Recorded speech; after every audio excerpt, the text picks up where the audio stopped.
Welcome back to the forum. I'm here with James Downs today in the studio. We'll be talking about his call to mission, his call to adventure, and his call to brotherhood. But just as a reminder, the forum has two purposes. One is to let the men of Catholic Columbus know the stories of each other's lives so that they might connect more organically on a deeper level. And two is inspiration to community. So community starts with conversation, exploration, and tending a garden. We're going to get into that in this episode. But if you like what you're hearing, please go subscribe on Substack and leave a comment. I want to get a conversation going to take these ideas we're about to explore off the podcast into reality. So please join us. So what are you doing as a nurse in Columbus? Well, it's very interesting. Everything is as anti-cultural as the public school system was when I was growing up. People will notice your work if you believe this is God's work. If you believe that this work is sanctifying you. It is very powerful to send a man overseas for a couple of weeks to give him a taste of pure mission territory. And the only way you can do that is if you go to prayer every single day and you're like, God, what do you want here? When men agree on something, things shift. Sometimes God calls you out.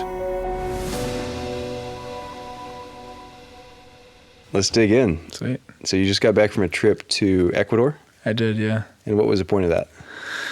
Well, it's a medical mission. It's sort of what it's, I don't know what the right word would be. It's not publicized or anything, but it's so for students at Franciscan University, there's like the missions of peace is what they're called, where every spring break they send, I don't know how many missions they have at this point, but it seemed like 100 and tons of students. There's mission fairs every year in the fall, and students look at the missions that they think they might want to do over spring break and then apply, get accepted, and then you go over spring break. And there's missions, New Mexico with the Navajo, Ecuador. I don't know if there's, Nicaragua was a mission at one point. I think their government's pretty unstable right now. So I don't know if they're doing that, but Jamaica and then just various places throughout the United States. I know that my brother went on one into the Bronx, but a lot of them really are focused on evangelization. And this one sort of stood out to me when I was a student because it was like medical and I was in nursing school. And a lot of the nursing students were trying to go, and so I thought it'd be cool to apply and go. So I just got back from mission in 2026, but the first time I went was in 2017, and I went as a student. And so my initial, what I thought it was about was like medicine, but it became pretty clear after being there really only there for a week, and you come back and you start to think about like what kind of like medical, what kind of impact can you make in people's lives in a week. And there's not a lot of we're not building in sustainable infrastructure. We're not teaching people how to be providers down there and providing healthcare. It's, you're kind of just like doing patchwork, as it were, treating some pain, like antibiotics, infections, things like that. So what's like the point of the mission? And, they say it's medical to get a lot of the medical professionals.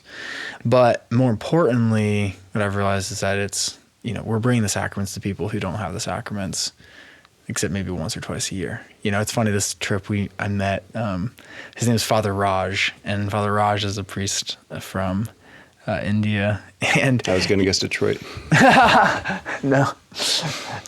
He's like 5 foot flat, probably weighs 100 pounds, and he speaks like so many languages. Anyway, he's assigned to this region of the Amazon, it's the Amazon region. It's not like the Amazon River area. It's like the area is like technically the Napo River. It's part of the Amazon basin. It's the edges, the very edge of it. So you don't have to worry about a lot of the things that you typically have to worry about. But you still have to worry about some things. But tropical diseases, crocodiles, big snakes, like pythons, what you're talking about. Piranhas, mosquitoes carrying malaria and chikungunya and yellow fever and things like that. I think it's nice. You don't have to worry about a lot. Like Africa's worse. I think they have a lot of more nasty things like bot flies. Anyway, this priest serves, it's a massive geographical area. And so this one village we were at said that he came every Wednesday.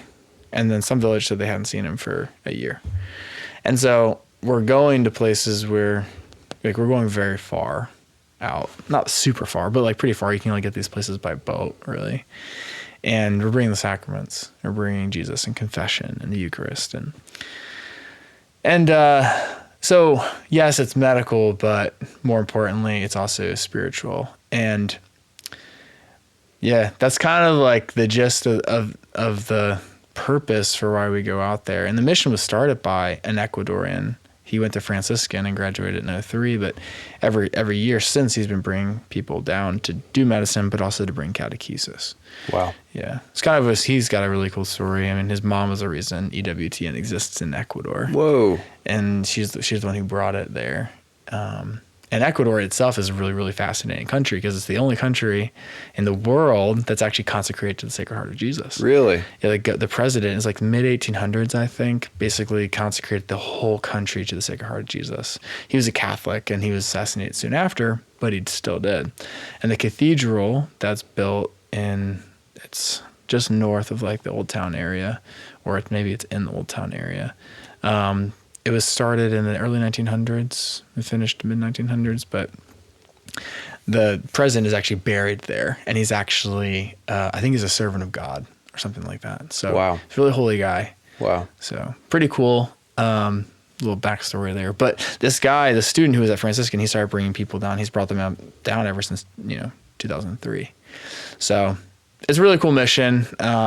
It really, and I was a student, I thought I was like going to go on like helping these people with like medical care, and you realize that you ended up being helped by these people. Like I think it's actually part of the mission too. Why do we bring students? Absolutely is. Into these mission fields? It's for you just as much, if not more, yeah, than it is for the people. Yeah, it's crazy. So how did it impact you the first time you went down?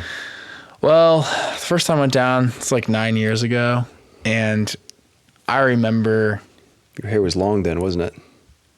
I had cut it just before going. Okay. That was a mistake. It'd been so cool to have long hair.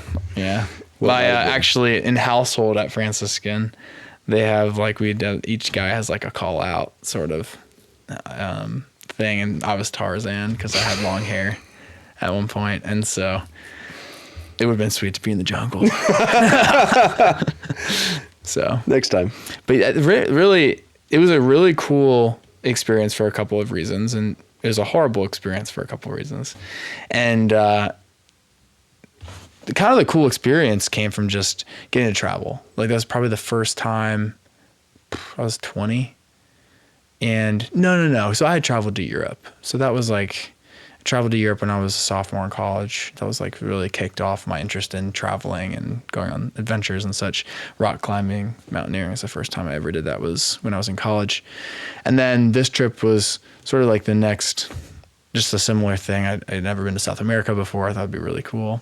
And obviously to do, like I've always sort of been captivated by the missionary, like spirit. It's something that before I went to college, I thought I would like to, like, I didn't really think about going to college actually when I was in high school. I really only cared about like riding dirt bikes and hanging out with my friends. Those are cool things. Yeah, super fun. And there was one of my violin teachers when I was younger she was sort of like an interim teacher for me one summer, and her family, her and her husband and a couple of kids had come back from Mexico, but they were doing a mission. And they were like, hey, you should think about coming and serving for a summer after high school. And so I thought that would be cool. And then we moved to actually states. And so I just kind of forgot about it and ended up moving close to Franciscan University. So then I went to school there.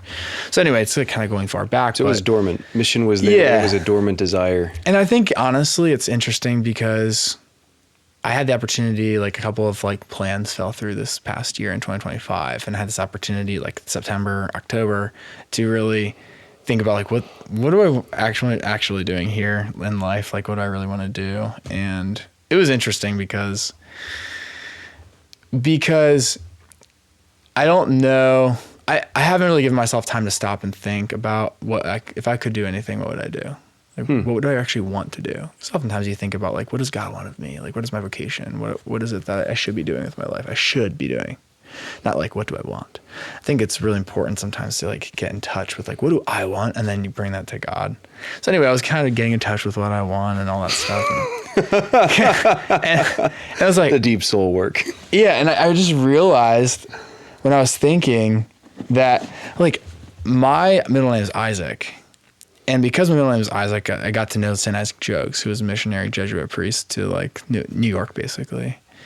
And, I mean, he had his, like, fingers cut off with seashells. Actually, it's debated. What century was this? I think this was, like, 1700s, so not recent. 1700s. No, this is, like... You did a mission to 1800s? the I don't Native know. Americans. He did, yeah.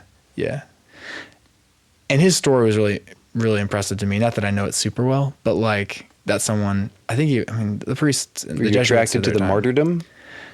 Or to the adventure? Or to the gospel? Or It's really a interesting. mix? I think it's sort of like... I'm attracted to the mission, and as it were. Like, to...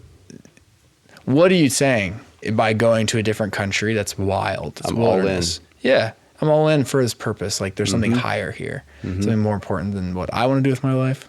Yeah. It's for God, essentially. And it's very debated about how the Jesuits handled things. Some The good, some assembling bad. of South America. Some good, some bad. and the West. What was that movie that... was it called The Mission? The movie Yeah. like 20 years ago? Yeah. About the how mission. there That's was right. a tremendously large portion of the South American rainforest that was heavily missionized by the Jesuits. Yeah. And then I think it was forcibly taken over and incorporated into Portuguese and or Spanish territory. Whereas the Jesuits had set up a pretty independent diocese in the midst of the Amazon that was then swallowed up by the empires of the also Catholic Yes. countries at the time. So these things are messy. Yeah. And sort of how they handled like integrating the Indians, like helping them integrate into society. It was kind of fascinating. This is off topic, but I've been doing a lot of reading about like the expansion in the West Yeah. and sort of what that looked like. Father Junipero Serra. Well, Mexican. not so much the like That'd be Californian. Catholic sort of story. Oh, sort you of mean the like story of the United States? Manifest Destiny. Yeah, exactly. Okay. Which I'm Conquest. exactly. Yeah. Not super familiar with, but it's actually interesting because the intersection of the United States conquest of North America, of what's now the United States, sort of how that intersected with like the Catholic faith that existed at the time. And so I'm like basically I'm going backwards. Like oftentimes when you're in history class, like history of Western civilization, you start at some time Rome. and then you progress forward. Greece. Whereas I'm like going backwards right now. Yeah. Anyway, so then I'm like realizing, wait, the Catholics have been in Mexico and New Mexico, Arizona, California, Nevada, like that was the Spanish Empire. And then all of a sudden, like, now I'm like going down into Mexico and being like, wait, so the Mexicans, like when their independence from Spain, blah, blah, blah. And it's like all starting to come together in my head. That's all side. This is all side to like, I basically was like, Isaac Jogues, this guy's awesome. And I think because of his story, like I was like identified with this guy because that was my middle name. And I thought this guy's cool. But I never thought much more about that. But I picked St. Damien of Molokai as my confirmation sponsor. Somewhat erroneously, because I thought his feast day was on my birthday. But it was not. I don't actually know why. Who's St. Damien of Molokai? So he was a Jesuit as well from Belgium, I think. Okay. Who basically, this was 1800s. And we were sending all the lepers in North America to Molokai, which is one of the Hawaiian Islands. Okay. And so, but it's a death sentence, and it's a no one leper comes community. back. Yeah, it's like the ships drop off all the lepers, and they kick them off the ship, and then a lot of people drown on the way because the surf is heavy and it's dangerous, and you're sick probably. I don't know how sick these people were. I don't know to what extent they were lepers, but It varied. yeah, and then like you could drown easily. For Get sure. knocked off a 20-foot ship. waves. It's Hawaii. It's Hawaii. So he's like, someone needs to minister to these people. So he decides to go to Molokai and be the priest there. There's a story of him, like, he hasn't had his confession heard in forever. And he's like Oh, on wow. I a hadn't thought rowboat. about that. They rowed him out, and the lepers rowed him out, and they wouldn't let him come on board, even though he didn't have signs of infection. Sure. The captain wouldn't let him Sure. on. There was a priest, another Jesuit, who was on board, one of his friends, I think. Anyway, he yelled his Just shouted confession out loud. Yeah. Wow. So, but it's like that sort of thing has always inspired me. Like, I mean, I picked my confirmation sponsor saint when I was like 15, 14, I don't know. And, sort of like the mission thing has always sort of stuck with me. It's like the people who would go and give their life for something like that. And it's funny because I went through nursing school and going through like being a nurse, going into the ER, UPMC Presby, and seeing like doctors like intubating and nurse anesthetists like delivering babies and orthoped doctors like resetting arms. I was like, man, I want to be a doctor. This is like so cool. And so I read this book when I was graduating nursing school, and it was it's called Mountains Beyond Mountains, and it's about this guy, this doctor, Paul Farmer. When he was a young boy, his family they're actually Catholic. A bunch of siblings. They grew up on like a houseboat in the Gulf of Mexico because they couldn't afford the actual like house. And in the summers, he would pick citrus with a bunch of Haitian immigrants. He's a really intelligent kid, ends up getting a full ride to Duke and applies to medical school, and he gets into Harvard. And while he's a medical student at Harvard, he's flying to Haiti on the weekends to treat like tuberculosis patients, to treat people who in like whatever, not at the capital, like remote in the mountains. It takes like half a day to get there. So he's like on a Friday, he gets special permission from Harvard to like leave on Friday and to miss classes, because as long as you keep your grades up, we don't care. And so he would like study in the plane and then study in the car. That'd be like 6-hour drive. And then he'd treat patients on Saturday, and Sunday he would like end up leaving halfway through the day and fly back in the night, and then be back in class on Monday, and did that like, I don't know how many years he did that. Maybe all of medical school. Can't really remember. But the story being that this guy, his thing was like, healthcare is a universal human right. And so what he turned that vision, that mission for him, seeing that this is like a fundamental right of human beings, as like made in the image of God, likeness of God,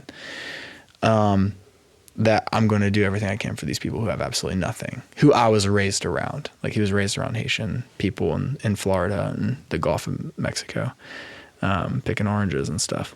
And so he's like, I'm going to go give back. And he basically built it through some influence with like construction megaliths in New York City, like flew them down and was like, these are the conditions people are in. He got large donations, but his mission was like, I'm building infrastructure. So he built this infrastructure in there. Like they built hospitals, they built nursing schools.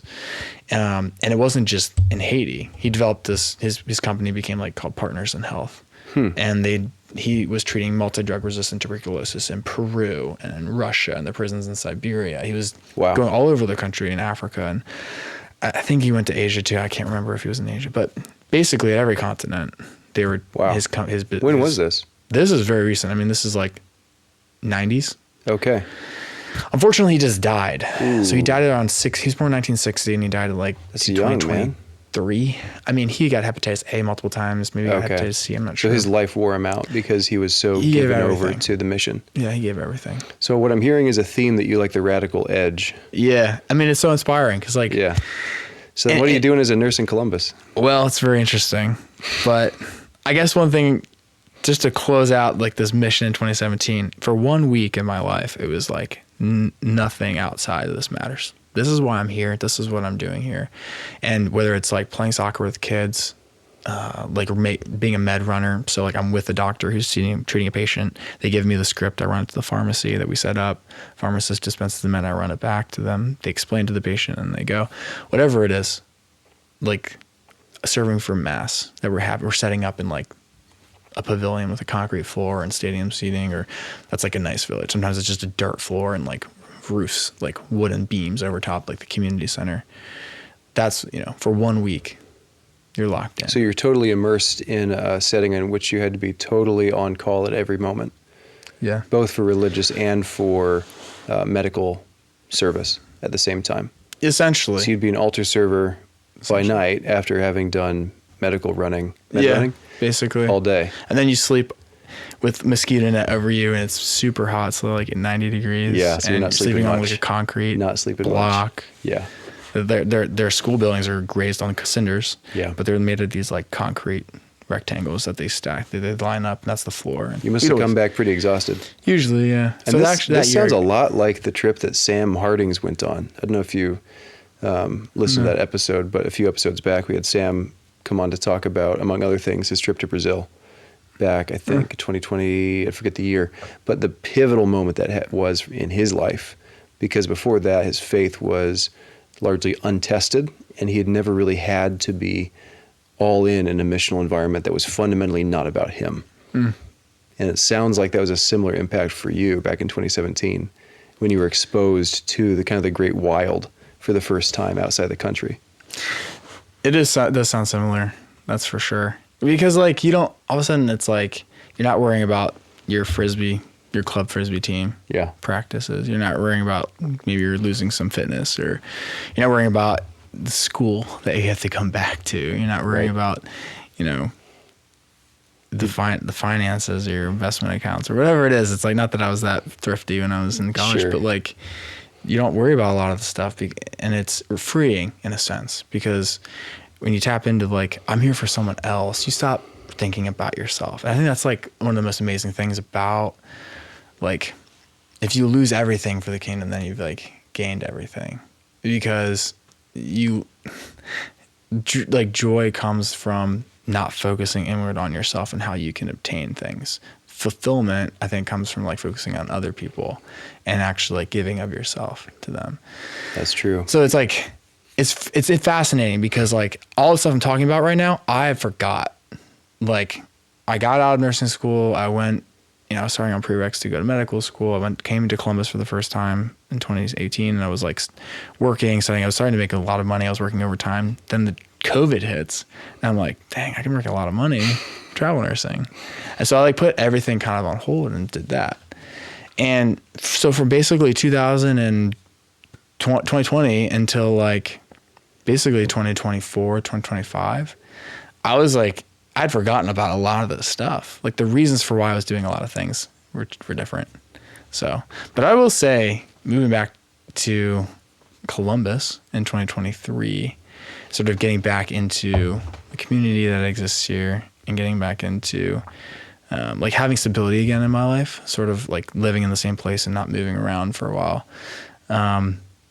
You start to remember that, you start to feel like, okay,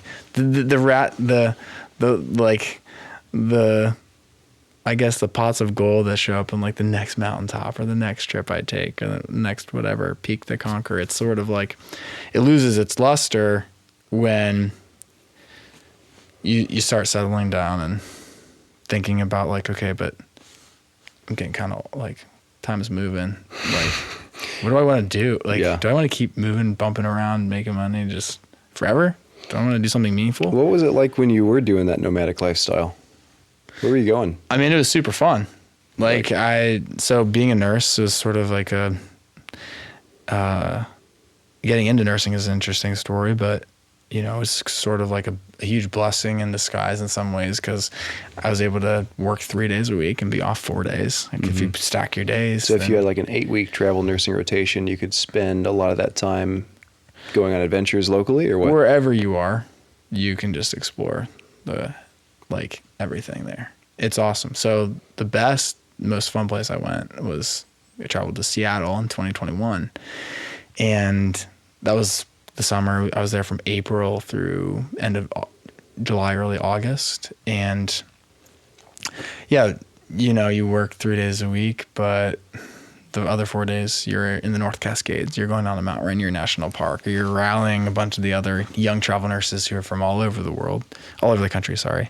And you're like, we're going to have a bonfire on Alki Beach. We're going to play volleyball, or we're going to go take our paddle boats. It was a big thing, taking paddle boards, like inflatable ones, you get them for pretty cheap. Just going to, whether it's like the lakes that are around, there's like a couple of lakes. Like Seattle's a really interesting town. It's like right on the Sound, but there's like a lake behind the city, and you can like shoot like paddle boat in that area, and there's like a lake behind that lake.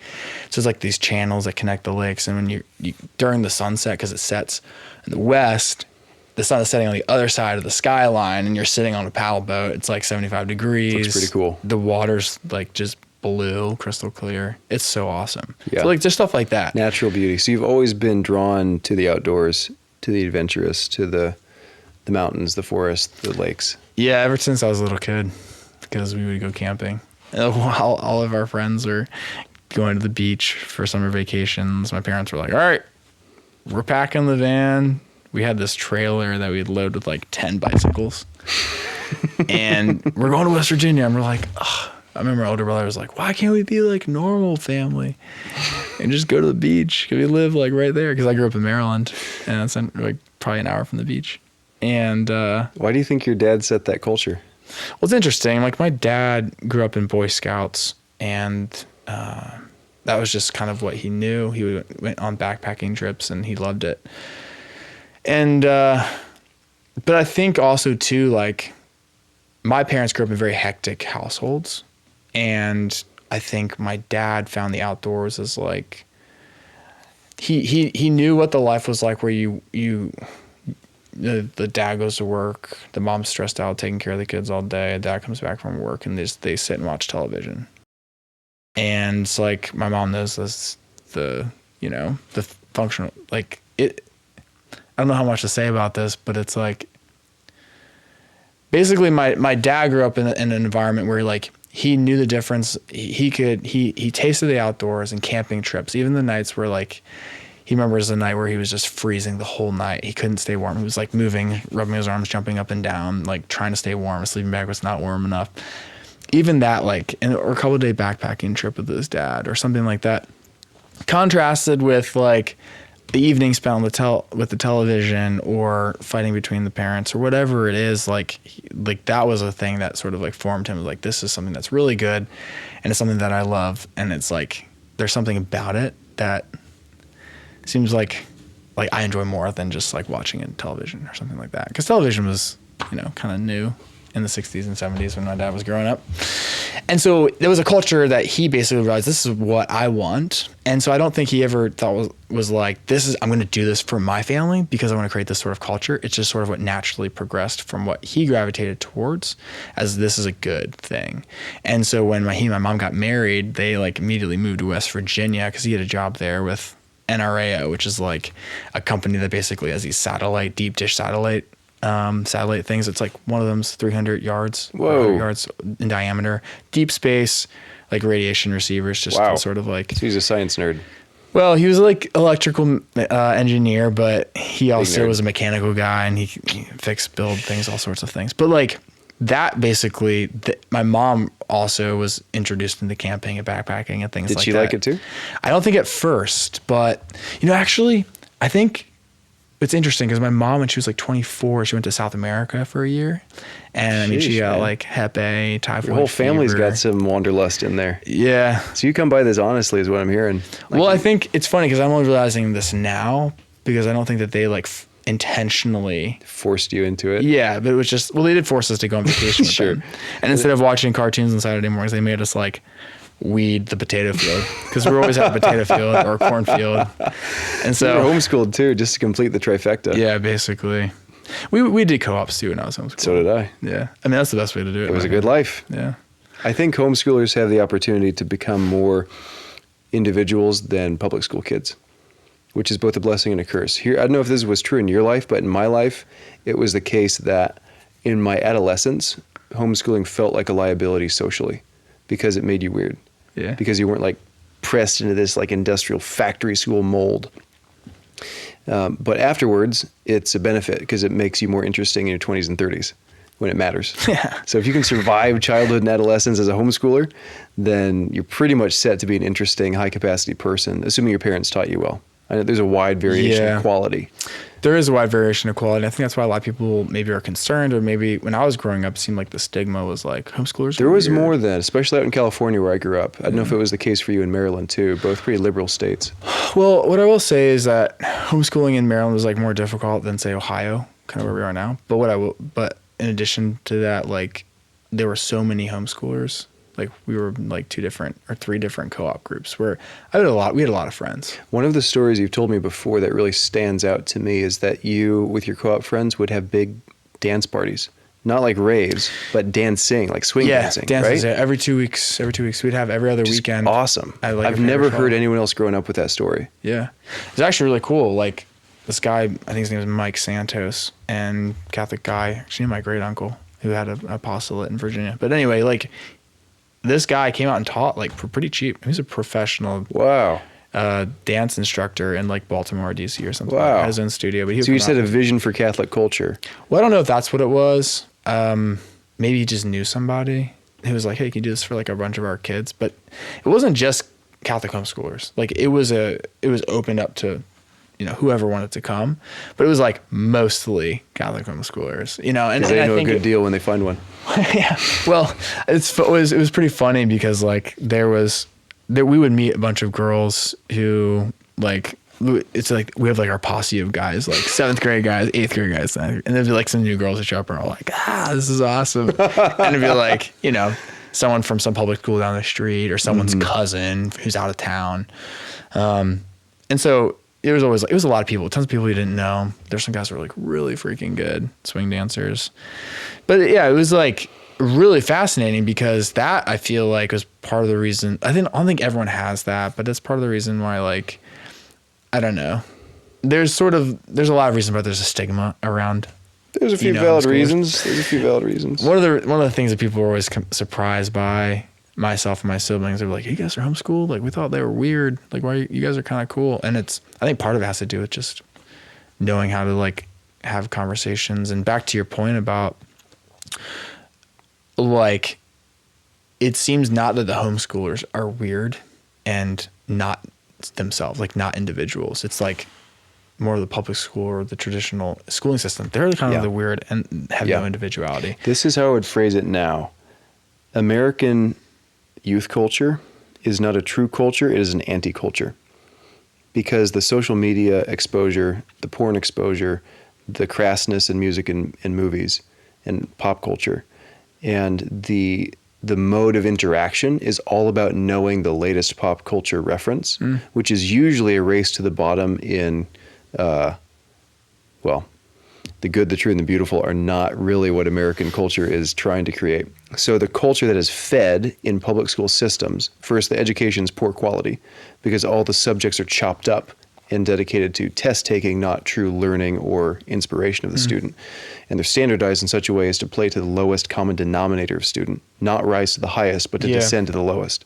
So the culture and the educational environment in public schools are both a race to the bottom, which pushes generation by generation a degradation of the populace.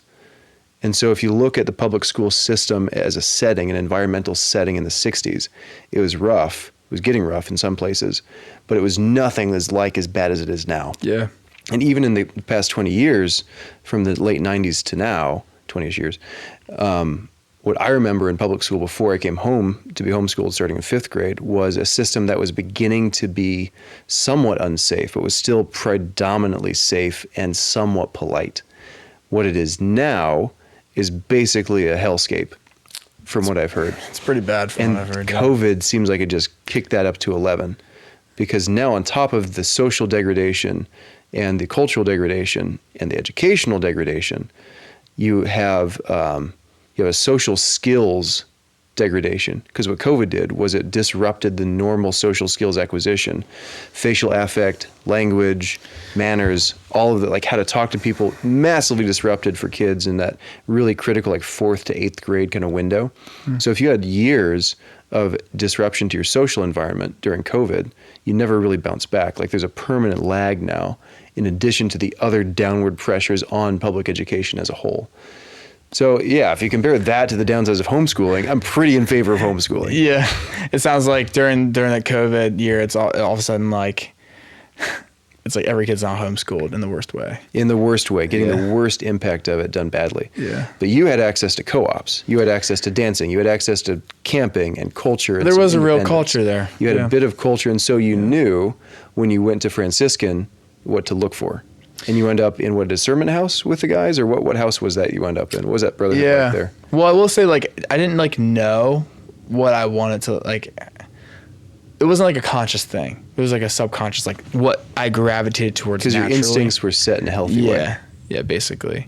And my instincts were set towards, like, I have a sensitivity towards maybe what's true and good and beautiful from like my exposure to the outdoors. Like there's like probably multiple domains of true, good, and beautiful. I have found the one that I like the best, at least. Nature calls. Yeah, and it's just like that's where I feel like I encounter God. So, but anyway, it's like I've been growing sensitive to that, and so sort of like how I was raised in the culture, the co-ops and all that stuff, and like the community, having friends and whatnot. Like, I guess I'd seen even the co-ops, like there's, you know, the bad eggs and things. There's the people you want to be around and people you don't. And so like you kind of learn that if a co-op's big enough.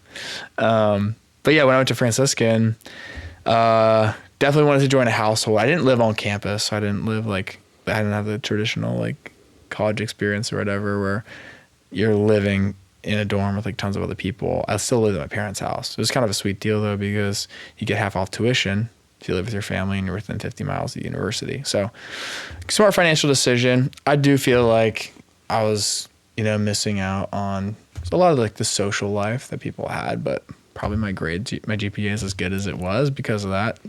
And looking back, you know, I don't regret that at all, just because financially it made a lot of sense and I came out with not much debt. So I'm lucky. But I chose a household I did because honestly, friends. There was I had intended to one of the households because one of my lifelong friends was in the household. It's like 3 years older than me, but I wanted to be around him. There's like the guys, there's lots of great guys, but I went to Austria after I intended, and I came back to like go through the process of getting inducted to the household. But when I came back, most of the guys had left and graduated, and a whole new freshman class came in. So the whole dynamic of the household changed, and I wasn't really close friends with them. But I still went through the process just to see, like, you know, because I did like what the household stood for. I liked the. What was the house about? So the household was called In His Image Household, and so they really cool household, really good gear. We tossed about the idea of having a frocket, you know. A what? Like a front pocket on a t-shirt. It was sort of like a new thing. Like no one had that. None of the other households had that. But anyway, really cool household. And they're like, I think the house was massive. Now it's like 50 guys, but there's like 4 or 5 when I had initially joined. But they. So what was it about that house that drew you? What was the culture of the Brotherhood in the house that made you want to be a part of it? The guys would invite me in to like whatever they were doing. It was like speedway runs. It was like, you should just stay here. Don't go. You don't have to go home. Just sleep on our floor. Here we got like an extra mattress. Like, it was, you know. I was gonna say drinking, but I don't think that actually happened until after I was 21. But anyway, it was like it was just basically being invited to the community of these guys who were older than me, and I looked up to a lot. Was there any mentorship there that happened? No, not really. It was kind of just friendship. For me, it was like driving to school. It was like 30 minutes, going to classes, studying, working out. When everything was done, I could hang out with guys, like friends who were built in. Yeah. How did that shape you when you were in the house? Well, so this was actually the first household that I ended up not joining. So what ended up happening was I realized like the guys all the new class of guys who came in were goofing off a lot, and I was like in this like righteous zealous phase, and I was like, no, I think this is for me. And at the time, serious enough for me. One of my best friends was like, you know, I was like cussing or whatever, and my friend was like calling me out on this like purity of speech, and he'd be like, quote the Bible to me, and I was like, it's like, Marcus, just stop it. But I was thinking about it over the summertime, and I was like, Marcus is a virtuous man. He is, and I was like, no, that's kind of like, he's one of my best friends, and I want the growth. And that's what this other place didn't have that the household had at the time. And the household is about the people there. There's the covenant that like the household stand for. The agreement. It's like contract, if you will. We have one here. Or at Wyandotte, the buy-in stakes is once a week morning prayer, once a week house dinner. Yeah. And then an opportunity to host things to get in the arena. Our covenant basically has this like form. It's got the words, it's got the structure. Wow. And then it has every household has that, Franciscan. In addition, it has the commitments. So what you're committing to. You're talking about, you just mentioned your commitments, morning prayer, house dinner. Mm-hmm.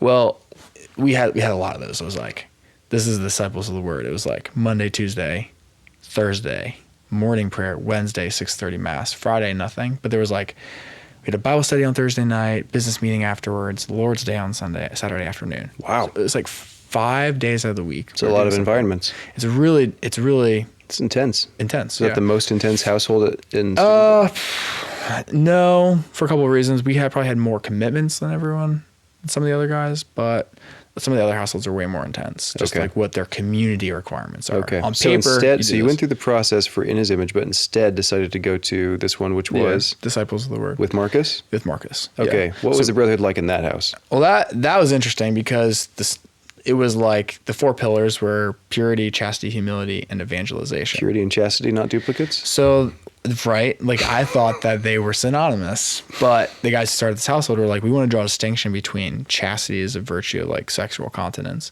and purity as something that's like, I don't have like the words exactly, but it's something like pure. Those who are pure of heart shall see God. I just read that this morning. Right, purity of vision. To like obviously keep Clarity. helps with You're chastity. talking clarity. It's something like you're keeping. It's not just Not just your body. It's not just Matthew 5:8 or whatever, but it's also why you do what you do. It has to be pure. What is Matthew 5:8 for the Catholics listening? Well, I think I could be wrong, but for some reason it said Matthew 5:8. It's basically everyone who looks at a woman with lust has already committed adultery with her in his heart. But what about whoever is angry with his brother? Yeah. It's like you have to be. Anyone who calls his brother a fool is going to hell. That's paraphrased. Yeah, but I feel like that's there's how he ends context that. there. That There's goes over context, and it was in the rabbinic tradition, and he was doing the, you reductio ad absurdum to make a point, but he took it seriously. So you were in a house that took stuff seriously. Yeah, they did. And how did that shape you? Well, it kept me accountable. For the first time?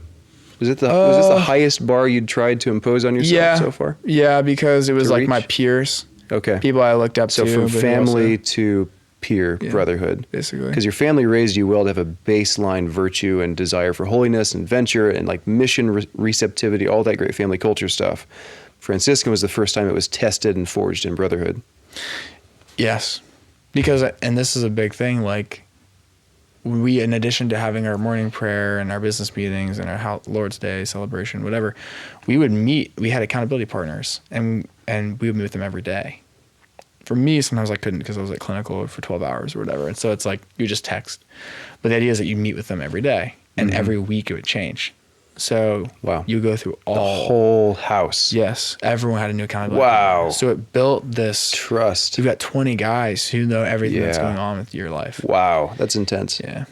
That's It's pretty radical. And to Yeah. get into household during the like initiation process, you basically have like your person who like you're big who like vouches for you. Yeah. So it's And run then as a pseudo frat. But at the end, when people are graduating, you have like I forget what they call it. It was like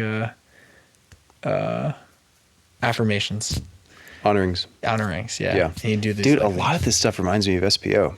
Well, I'm sure it's the Similar same culture. truth. I mean, in a both sense. Franciscan culture and SPO culture come out of the charismatic Catholic renewal, with all of its warts and all of its good holy the spots. households are built by Father Michael Scanlon in an effort Who to was profoundly impacted by the charismatic renewal. absolutely Yeah. let the fire And fall. refounded Franciscan. Yes. Like, didn't he close it and reopen it? I don't know. Maybe they did close it and reopened it because it was a college of Steubenville back in the day, the 50s, 40s. But I don't know if it ever closed, but they just It was on the edge. rebranded It was like I mean, it was going near to close. bankrupt. Yeah, it was going to close. And then he refounded it on this Catholic identity front and center. Yeah, and It's so just we're not been a compromising slow on any of this. build since then, and now Yeah. it's taken off. I mean, the only way you can do that is if you go to prayer every single day and you're like, God, what do you want here? Yeah. Not what I want. What do you want? So then, if I'm going to piece some stuff together, and I want to propose a theory to you, and then have you tell me if it's been true in your own life. I'm guessing you came out of that household at the end of senior year on fire for your faith and with a desire to live holiness the rest of your life and to live missionally the rest of your life. Fair? Fair. Okay. And so then you go from that white hot environment of seeking like the radical edge, and you go first to travel nursing or later? That was later. Later. Yeah. Okay. And in travel nursing, you told me that you wandered for a bit, not just geographically, but even spiritually and intellectually a little bit. Like the zeal for mission got replaced with the zeal for adventure, which is not bad, but you wandered a little bit, it sounds like, from the founding desire for your life, which was radical service, radical mission, radical adventure. You kept the adventure piece, but the mission and the service pieces, well, they were still there because you're working healthcare, but some of the heat of your deeper conversion was not stirred again until you came back to Columbus to settle into community here. Is that fair or unfair? That's fair. And I think part of it too is like there was what replaced, because like it wasn't just a sense of adventure, but what replaced it was also the desire to be successful and to have. That's a sneaky one, isn't it? Oh, that's comes a sneaky up. one. It's very, yeah, absolutely. And then when I came to Columbus, and it was like I had all these plans that were going to work out, and none of them did. And so that is sort of like part of the impetus for like remembering what I was doing. It's like you're getting on these trains to continue, like to go on destination. You get off one train and you're on the platform, you're waiting for the next train to come. Mm-hmm. The next opportunity you thought was going to be there. You're there, I'm on time. Train's late. All of a sudden, there's no train. And then you're just left like the train never came. In this case, what was the train that didn't come for you? So this was like, I went to nurse practitioner school and sort of expected to get this next job.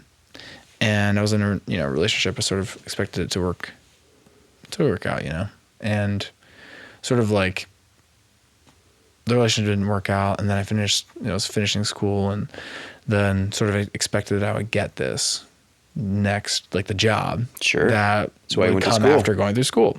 And that didn't come. And so I had to get really creative with like what I will do in the meantime until it does come.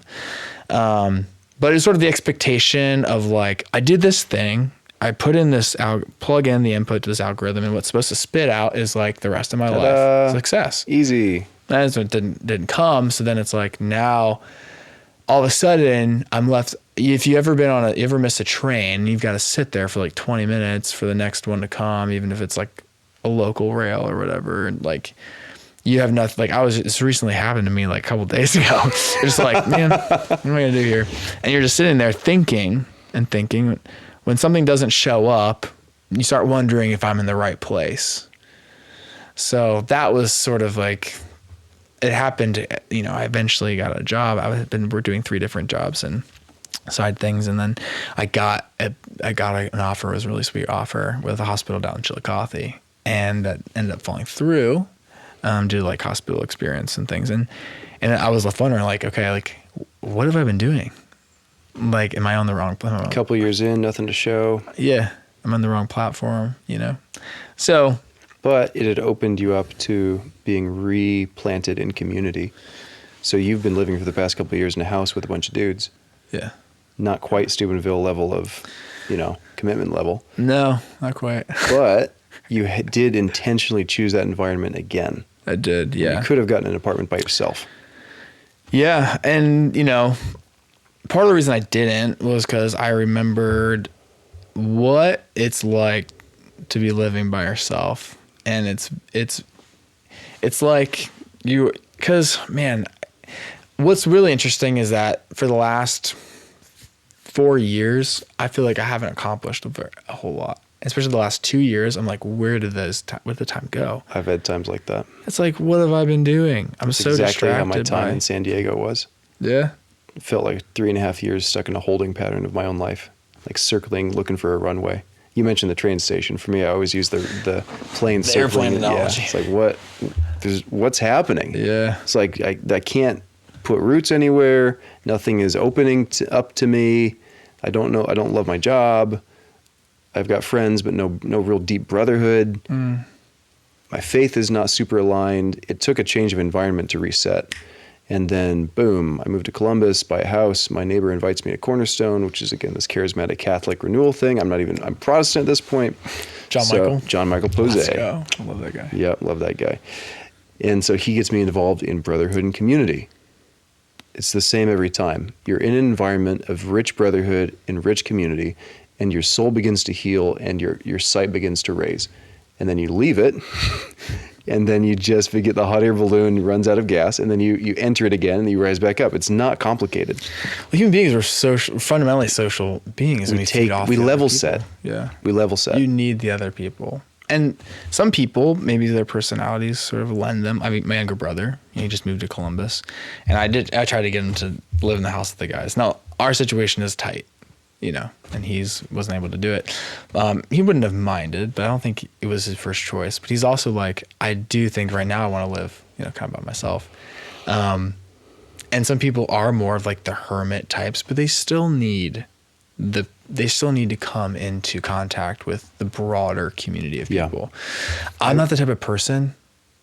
I'm not the type of person where that's good for me. I'm not the type of person where I'll have like, my vision will be clearer, or I will By yourself. be more successful. Now, I do think to some extent it's been You'll have more difficult convenience. to live in Oh with yeah, 6 guys. It's a pressure cooker. Yeah, it's like really hard to like actually sit down and like Sharing get some one work done bathroom. when people are like, Playing, oh hey, this thing, how was your trip? And talking it's- to you, playing the piano.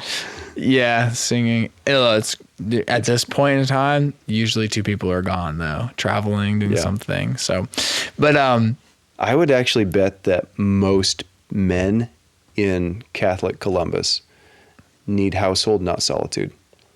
I think that's the case for people. I mean, like, if you look at monks or religious, like 99% of them are in community, 1% of them are less than. Vast probably, majority of people are need to hermits, not be alone. Right. 99% of all people are either living together or married. Like 1% of them are like living solo. Well, actually, that's probably a completely It's wrong changing statistic. now. That's probably totally wrong Changing now. Exactly.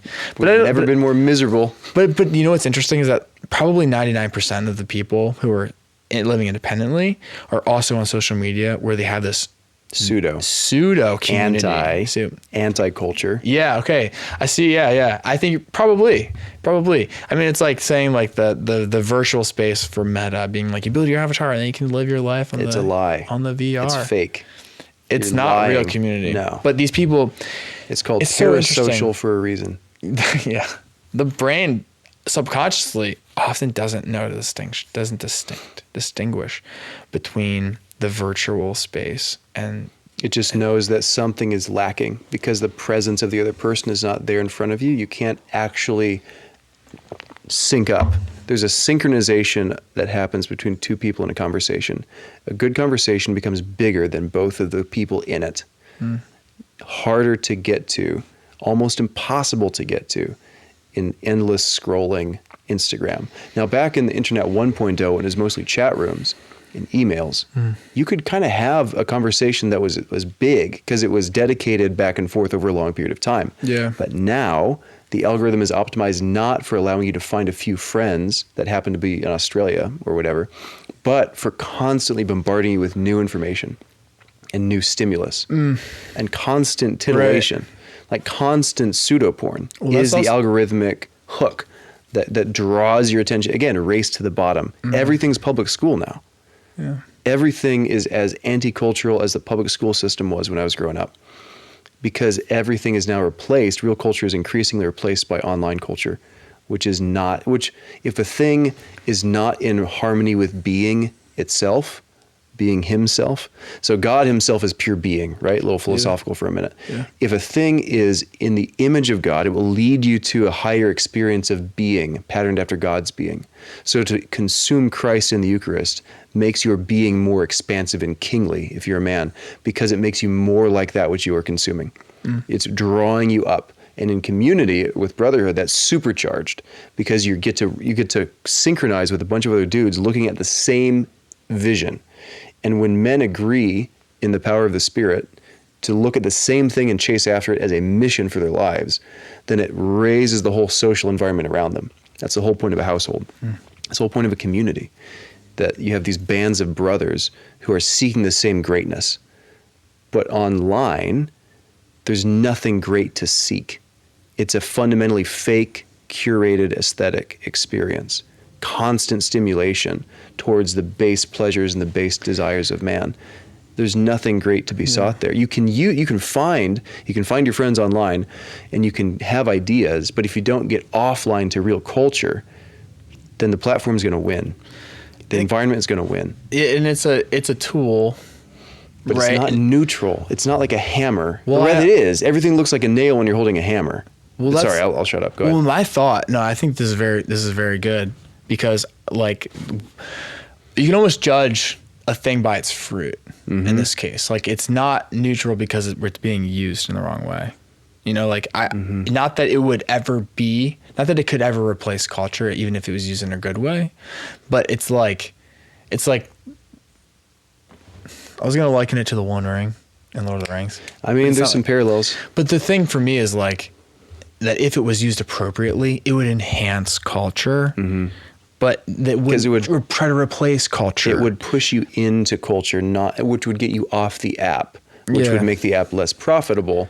So they don't want that. Well, maybe it'd be something like our group chat for small group. Yeah. It's something like, a place where people can put ideas, and Stephen was putting some like really great information out there today. It's Yeah. like, For context, we're in the same small group in the arena. Yeah. Here in Columbus. and that's like our group me or Right. whatever there's like a new thing. I can't remember what it is. Partyful. It's like, these are tools that kind of enhance and allow things to unfold in the real, Right. in reality, not the Being. virtual. So they foster being. Virtual Yeah. reality is anti-being, which means that in the technical and spiritual sense, it is technically demonic. Because anything that is not in alignment with being, but parasitizes being for other purposes, is by definition demonic. That doesn't mean everyone on social media is possessed by demons, obviously. That means that the structure of a thing is towards the kingdom of this world, not towards the kingdom of heaven. But I would argue For that Instagram, not party full, I'll grant you. We need a it's like- list. but Instagram didn't used to be that way either. Until it So- discovered the best way to hook you onto the platform and keep you there. Well, my thought was like motor vehicles, for example. Like, I don't know if this is conspiracy theory or not, but the reason we went internal combustion engine and not electricity powered was something to do with profits and like I wouldn't doubt it. industry at the time. Wouldn't doubt it. Right?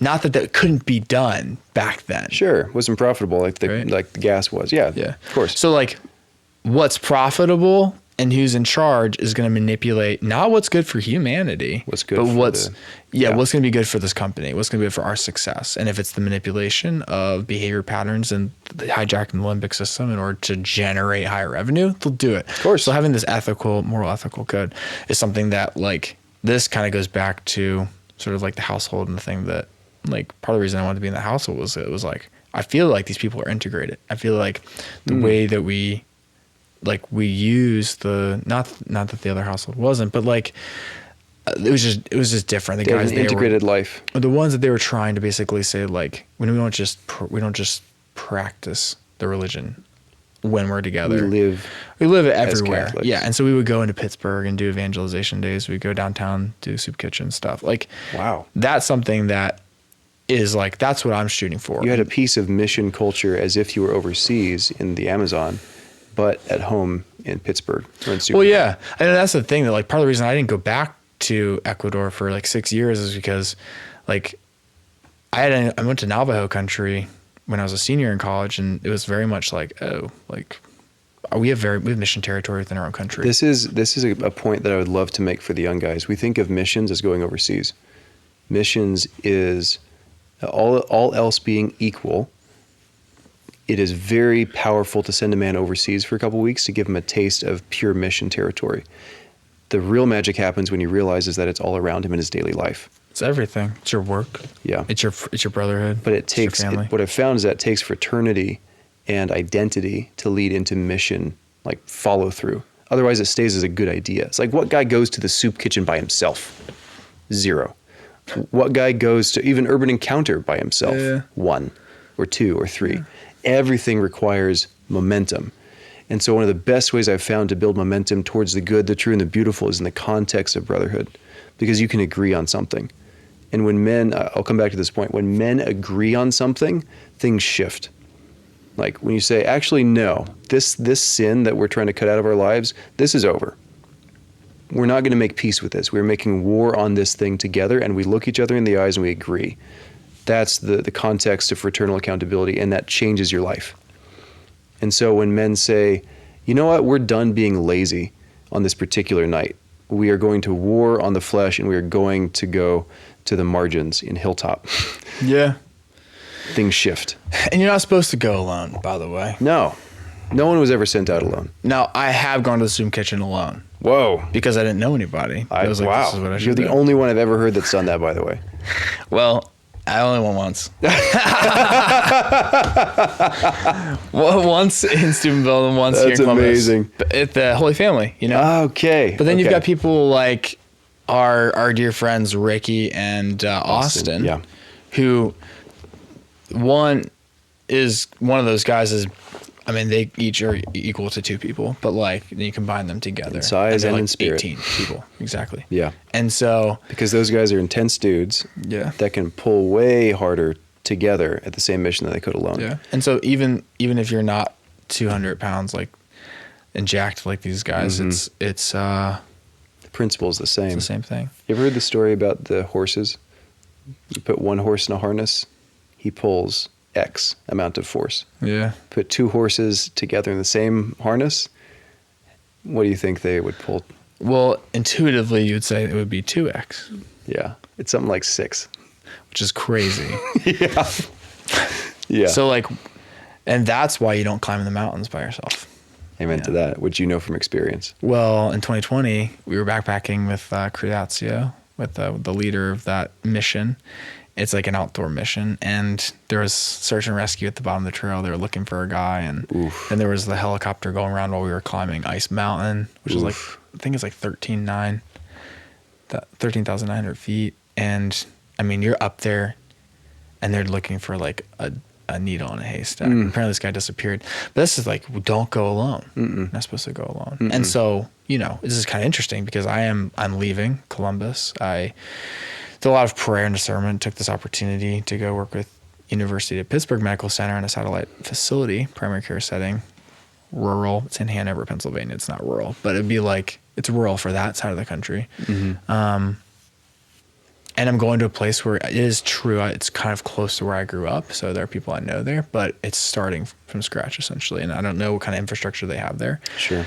I have a brother in DC, and he says that the community in Gettysburg and like York is super strong. So sort of probably tap into that. But So what are the principles then that you've learned from the past few years of when you had good community and when you didn't?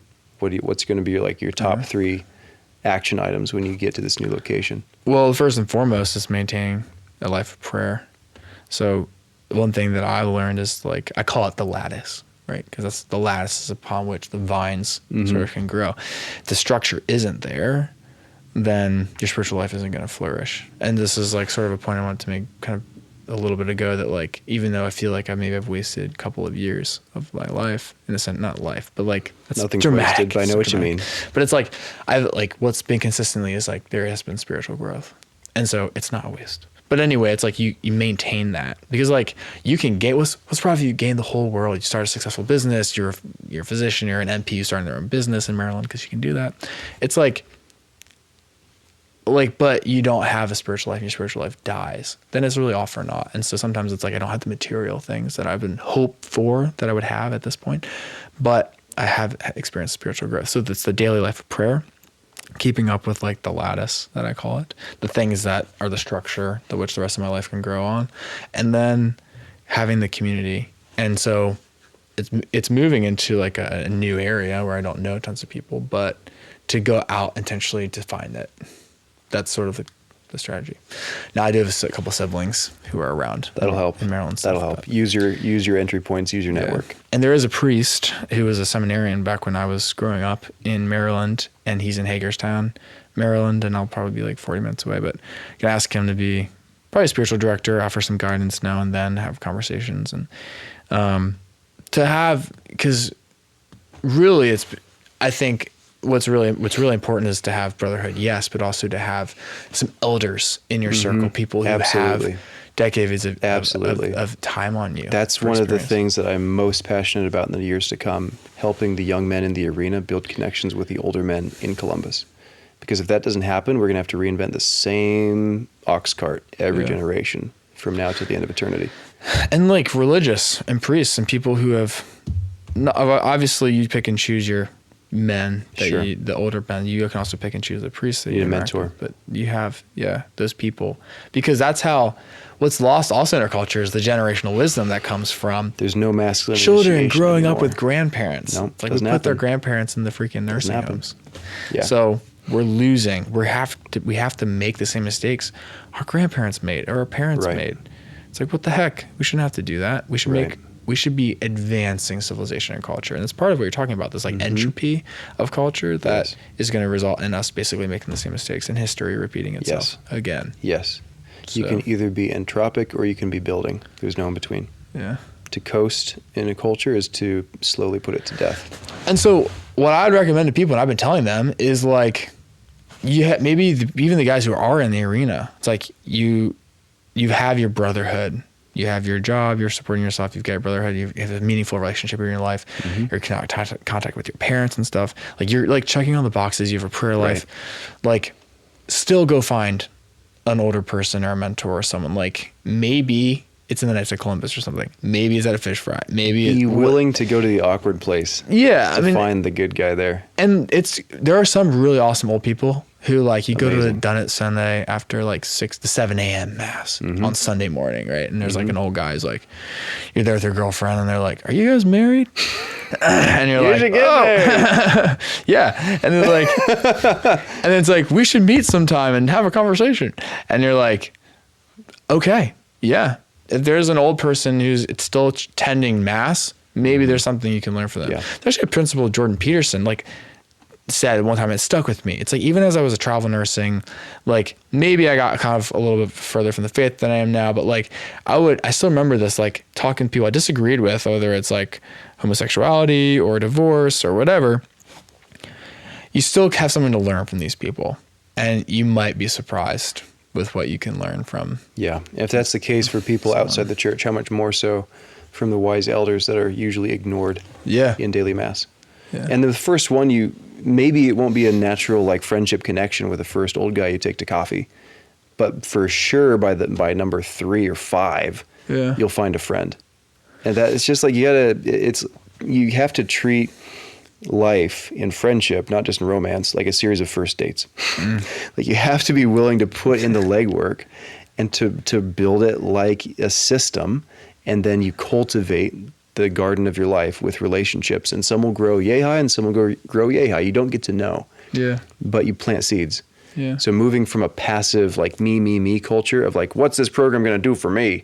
That's when it becomes not just a program, but a living, breathing culture, is when the men start to ask, not what is this program going to do for me in the arena, but what am I going to bring to the people around me?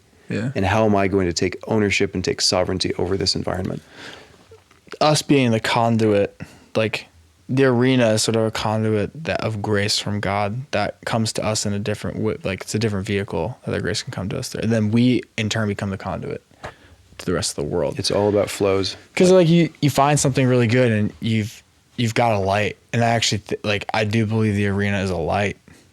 Or would you put that under the bushel basket? It's like, classic, as long as it stays in an American silo and is just a church program, it's under the bushel basket. But it's really hard here. I just came from like South America, and it's like the cities are incredibly close, and like having a car is insanely inconvenient. So like not only will your windows get smashed, but you have to pay to keep your car anywhere. And it's like, anyway, it's like the people are still very, very close. Whereas here, our roads and our cities cars are built. It's like, how do you go and communicate what you've got to the rest of the world? Yeah. The people who are close together are made further apart by the roads. This is why we are attempting to have the forum be a place of connection. We're trying to make what is far apart close together, because technology and infrastructure as built in America typically makes things farther apart. Yeah. So the forum is a podcast intended to try to push the boulder back uphill. Like normally, podcasts become something you consume individually by yourself. What I'm hoping that the forum becomes is an invitation to conversation. First on the Substack where it's hosted. So if you guys like what you're hearing today, go on Substack where it's hosted, look for the post, comment on it, and start a conversation. That is like half the point of this. That's sick. The other half is go freaking do something. Like find 3 guys, listen to this together, and then make a plan to implement something that came up based on the conversation that we had. Like the forum has 2 purposes. One is to hear cool stories from cool guys so that the Catholic men of Columbus know each other. The second point is to encourage action and cultural entrepreneurship, spiritual entrepreneurship, as Bishop Earl keeps calling for. That's it. Those are the 2 missions. Yeah. So start the conversation, get the ball rolling, and then do something. Don't just consume passively. Look to take ownership in the culture that you swim in, because you have something from the arena. Most of the guys listening to this are in the arena. If you're in the arena, you have something to contribute to the men around you who are not yet in it. Bring them there, and then bring the fraternity and the brotherhood culture that you learned in the arena to the rest of your life. Otherwise, it's just a program. And then who cares? Because America is choking to death on excessive programs. We don't need another program. We need a cultural revival. We need to anchor a culture on Christ, on the gospel. And then what that means is that we don't just go to Mass like we're passive consumers of the Eucharist, but we become Eucharistic. Thanksgiving is what Eucharist means. We live lives of thanksgiving, which is why the liturgical calendar is full of parties. Yes, absolutely. So maybe, like today, throw a party. If you can't think of anything else to do, throw a party. Well, that's really, really good, because I was just thinking when you're explaining this, like, what is it? What is it that brings people into the community? And it's like, what brought me into the household? Well, friendship. What brought me into the arena? Literally our friendship. Invitation. Yeah, it's the invitation of someone that you're friends with. Yeah. And so, like, it's going out 2 by 2, or like when you're at work, you probably don't work with another guy in the arena, but like, Not yet. but like, exactly, because you invite the people you work with. But like, our work, like we can offer our work to God, right? Amen. We sanctify our work. We're also sanctified by our work. Yeah. But in the midst of that, It's a two-way street. often, like, I don't know if you heard Dr. Ashley Fernandez's I was there talk last at night. YSB. Yeah, I wasn't there, but It was good. if he's speaking, I'm usually there. I'm able to make it. That's no problem. But basically, he was giving sort of like ideas like, when being a Catholic professional, how ought you to hold yourself, what standards you should be implementing. But one of the things, it's like, people will notice your work if you believe this is God's work. If you believe that this work is sanctifying you and it's worth doing well, and you're sanctifying that work by giving it your human creativity and effort. You said that last night. People will notice. Yeah. And maybe they will end up wanting some of that, because the rest of their life that they're trying to do as little work as possible. Most people, even in healthcare, trying to do as little work as possible. Comforting thought. Yeah. So the politicians as well, I'm sure. They're trying to do as little work as possible so they can get back on their phone or attend to their networks. Back on the phone. Whatever. Back on the phone. Now, some hospital systems are better, like OSU. Like, you will get wrecked if you have your phone out. And so I think that makes a huge difference in the nursing care, for example. Yeah. But just like having your phone away makes a huge difference in small group. Exactly. But the thing is that, like, people will want what you have, or they won't even know. It probably won't even notice, actually. But like, if you are the type of person who is inviting and is a good friend to them for no other reason than that you're just generally interested in them, which, by the way, is a very fascinating thing, because if you do purify your heart, if you do have purity of vision, then, like, what does the scripture say? Those who are pure of heart shall see God. And if we truly believe, like, the metaphysics, the philosophy of the human person, of every human person, then we can see God in each person. And when we are pure of vision, we're not worrying about, like, what can I get from other people, like their esteem, their respect, whatever. You just genuinely see God in them, then they're infinitely interesting. And That's so true. you cannot help but develop friendships with them.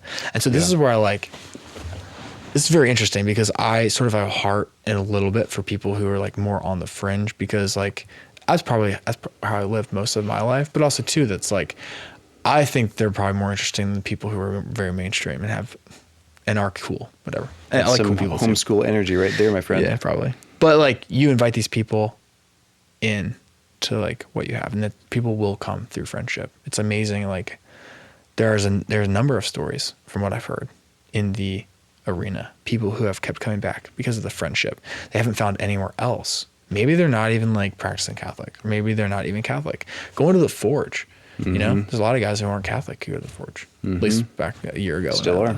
Perfect. It's like that. I mean, to me, that's amazing. And that's sort of like kind of that's what we're called. That's what we're called to do. Yeah. We're called to, you enter into a training process. You must apprentice in the art of community formation. Yeah. It starts with friendship. and then creating environments in which friendship is a natural outcome. No one starts by putting the arena together. I didn't start by putting the arena together. I was welcomed and inducted into it like you were welcomed into the house. I was welcomed into a structure that was already moving, and then I was invited to put my heart and soul into it. And so it's not a lone wolf, like break up the earth by yourself. Be the first. Some people are called to go, like the missionaries, called to go to the radical margin, be the first one to witness to this Indian tribe. Probably going to have your fingers cut off. Yeah. And that, okay, great. That's a beautiful, holy martyr calling. Most of us are called to tend and expand the fields that are given to our purview. Practice sovereignty locally first. But it takes the adventurous missional spirit to see the endless possibilities in my garden right now, as opposed to looking always over the next hill. And so we need your adventurous wanderlust, but it's almost like we're trying to reopen that same sense of frontier. In fact, one of my articles on the forum publication was reopen the internal frontier. It's like you must see this city as a place where the kingdom is plowing new soil now. You have to see the same exploratory impulse that would lead you to California 150 years ago. Yeah. Here in Columbus. That's where the magic happens. To think, what is the frontier here? Where is the kingdom advancing here? Because it's not a physical, geographical frontier. It's a spiritual, intellectual, cultural frontier. And if you can think in that way, then you're a part of something bigger than yourself. Then you're not a passive consumer. You are a pioneer and a settler and a conqueror of Satan's territory. And that's the calling on every man's heart. Yeah, and it goes beyond just like wanting to establish yourself. It's not just about your own kingdom anymore. Yeah, it's a further. So it's like, take that analogy. The next step is like for the good of the kingdom of God, not so that just others may live. Yeah. Yeah. It's very easy for me. Like, I'm a grass is greener type of person. It's very easy for me to like come from a place like Ecuador in the mountains, be like, man, Columbus is so flat. It's like, there's no mountains here. There's no hills here. There's no, but True. the thing is that like, what do we have? And it's like, we don't choose often like where we're born or where we live, or where we do in a lot of ways, but it's like, you can't be a professional skier in Columbus. Like, you don't get to choose to be a professional skier. It's like, you leave. You try and you go to Colorado and it's like, sometimes though, like, yeah, I'm in here in Columbus, and someone drives down in like a 4Runner TRD with a snorkel. It's lifted. It's got an extra tire and a roof rack. And I'm like, man, when are you using that? I know you're not using that. And it's like, when we are somewhere, we can often think that it'd be better if like another place would suit us better, or like if we had a life in the mountains, maybe like your life would be better. I'm missing my best life. Yeah. It's like, but what is God? If you're here, maybe God's calling you to like cultivate the soil that is here. To like, maybe it's not for like off-roading, but maybe it's fly fishing down in Chuck goes fly fishing sometimes down in the Clear Creek. Of course, it's like, he does. Maybe it's you get into cruising down like on your motorcycle in Chuck does that too. I'm just thinking of Chuck things Yeah, here. he does a lot of cool stuff. What's that park down south? But like, I basically, yes, I've gone on a lot of trips. I go to trips all the time. I go to the mountains. I do all those things. And it's easy for me to forget that, like, maybe, like, the mission is here.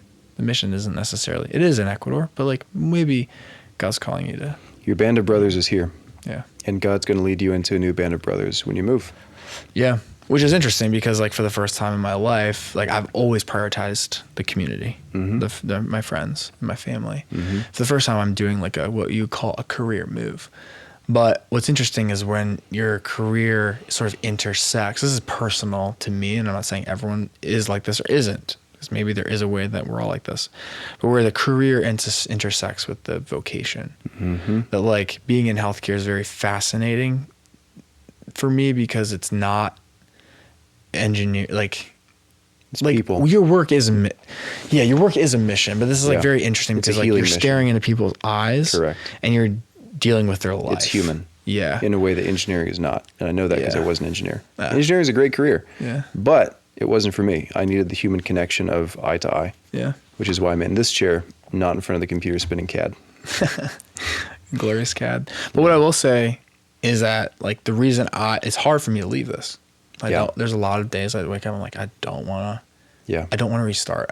But mostly because of the people who are here. Yeah. It would be extremely difficult if my nuclear family was in town too. But the thing is that I view the guys I live with, they're like my brothers. I've known them since like 2020, 2021, 2022 maybe. Good men.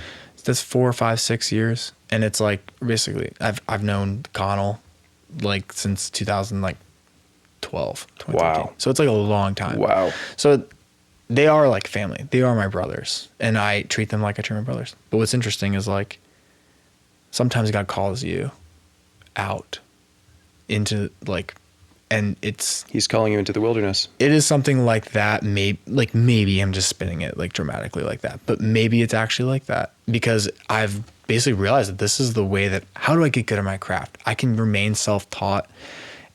Like my further education, like my master's program was okay. But like you really learn when you're in an environment learning. And this is where the offer I got is in this other place where I'm going to be in that environment learning from physicians and specialists, and I can rotate through and get an additional training, additional experience that I haven't been able to find here.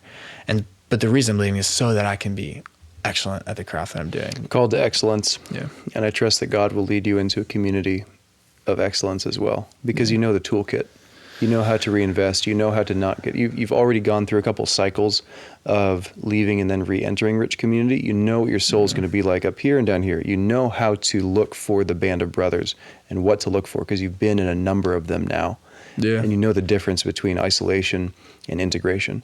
So I'm not worried for you. You know what to do. You've already been through the learning cycle. You've apprenticed the art of community building. Now you get to go plant something. Yeah, we'll see what grows. We'll see what grows. Can I pray with you? Yeah, Just to absolutely. close? Yeah, we'll call this a send-off to New Mission territory. Yeah, love that. Father, Son, Holy Spirit. Amen. Amen. Come, Holy Spirit.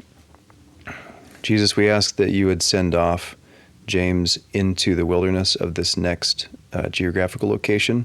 Even though it's not physical wilderness, Lord, it's going to be communal, spiritual wilderness for a little bit. So we ask, Lord, that you would give him the guides and the brotherhood, the fraternity that he needs to navigate this new social and spiritual reality well. We thank you for the way that you're calling him into workplace excellence, into skill building, into knowledge acquisition, the pursuit of excellence that he might glorify you. And we ask that you would plant him in the middle of rich brotherhood and rich community that where he could both build and be built up. Just identify the right guys for him. Make it obvious who they are. In Jesus' name, amen. Amen. Thanks, John. Thanks for being on the forum, James. Dude.